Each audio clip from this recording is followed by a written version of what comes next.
Tėvynės labui įnešu savąją dalį – turtą, darbą, gyvenimą. Šiuos žodžius 1794 balandžio 29 kaip gyvenimo kredo užrašė Mykolas Kleopas Oginskis. Šie žodžiai ir platus kunigaikščių Oginskių kultūros paveldas ragina Rietavo bendruomenę naujiems iššūkiams, formuojant vietos identiteto esmę.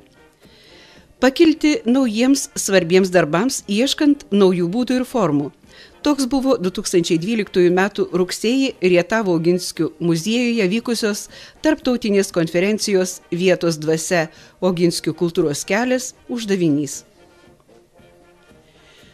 Konferencijos tema vienijo Rietavo Oginskių kultūros istorijos muziejų ir Rietavo verslo informacijos centrą vykdantį Pietų Baltijos programos projektą Verslo ir kultūros partnerystė. Sveikindamas atvykusius iškilius svečius, projekto partnerius ir visus dalyvius, muziejaus direktorius Vytautas Rutkauskas sakė: Vietos dvasia kviečia mus šią dieną bendriems pokalbiams, apmąstymams, pasidalinimams ir manome, kad vertingoms išvadoms. Daug turime švenčių, susitelkėme ties įvairiomis temomis, tačiau Oginskių tema Rietave visada yra svarbiausia.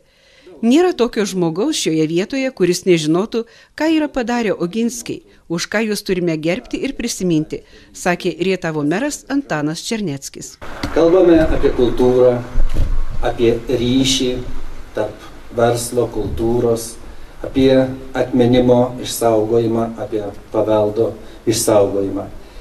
Linkiu šiandienos konferencijoje sėkmės, įsiklausyti į pranešimus, suvokti, pajaust tai, ko galbūt iki šiol ir atskirų niuansų nesupratome. Kasgi yra toji vietos dvasia? Ar tai neapčiuopiamas, ore plevenantis kažkas, ar kūrybinė žmogaus mintis, vienaip ar kitaip materializuota ir formuojanti požiūrį? Mintis nusipurčiusi laiko apnašas ir kviečianti tą vietos dvasią išlaikyti, išsaugoti? Klausė kultūros paveldo departamento Telšių teritorinio padalinio specialistas Vidmantas Dovidauskas, dėkodamas Rietavo Oginskių kultūros istorijos muziejaus direktoriui Vytui Rutkauskui už nuoseklų darbą puoselėjant kunigaikščių Oginskių paveldą. Dėkota ir pagerbti tie, kas prisideda prie šios temos, prie Rietavo ir Oginskių sąveikos. Šios sąveikos išraišką atspindėjo muziejuje eksponuojama moksleivių darbų paroda. O stendai muziejaus kieme liudijo, kaip kultūros paveldą suvokia įvairių Europos šalių atstovai. Kasgi yra tas vietos identitetas? Lietuviškas žodis yra labai geras, savastis, savitumas. Kai kada jį pavadina kaip tapatybė, tačiau mes sociologai naudojam ir kitą dar žodį – kultūra. Tik tai kultūros sampratą reikėtų pažvelgti istoriškai ir tiksliau ją apibrėžti.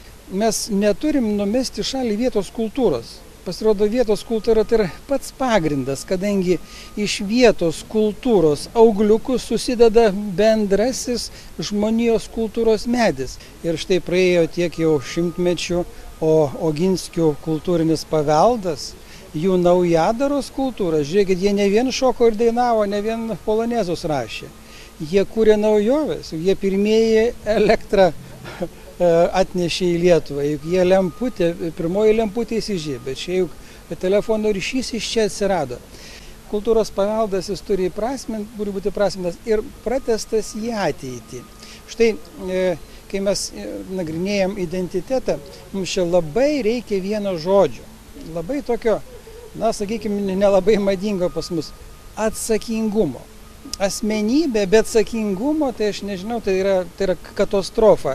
Ir kai mes matuojam žmogaus geografinę ir reiškia socialinę aprėptį, mes sakom, kad tu privalai atsakyti už savo, reiškia, už tos, kas prieš tave gyveno ir už savo palikuonis.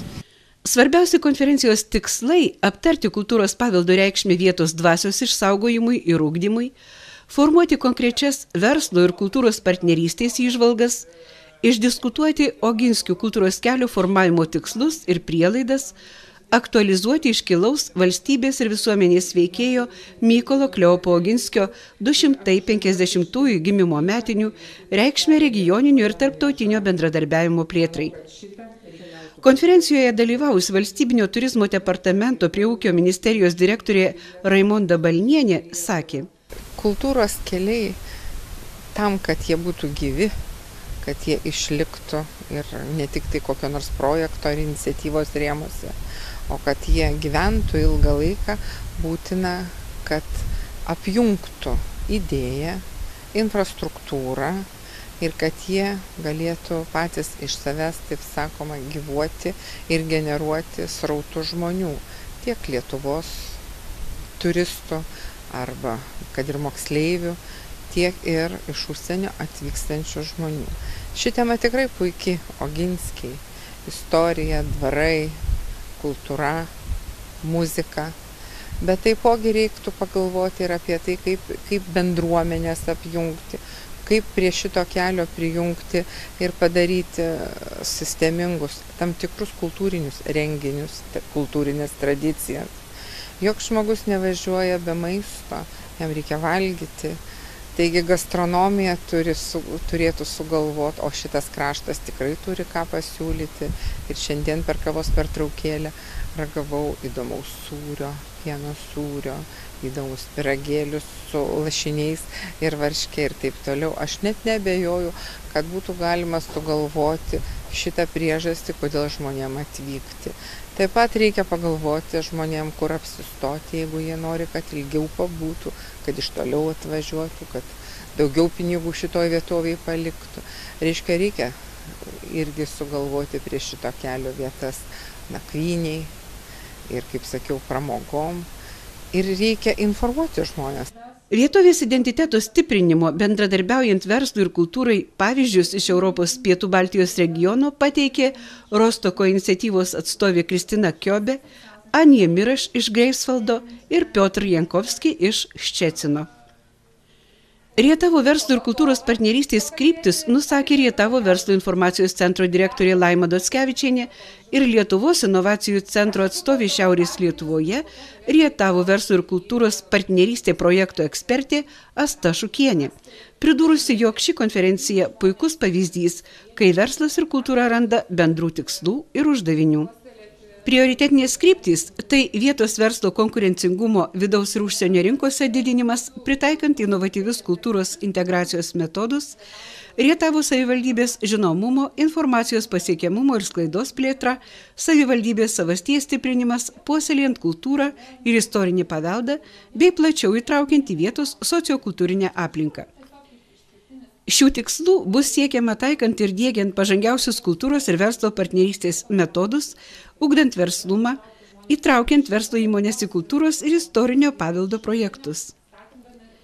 Savivaldybės žinomumas augs formuojant savitą vietos stilių, plečiant istorijos ir kultūros paveldo sklaidą, inovatyvias viešinimo technologijas, savanorišką veiklą, partnerystę su užsienio bendraminčiais.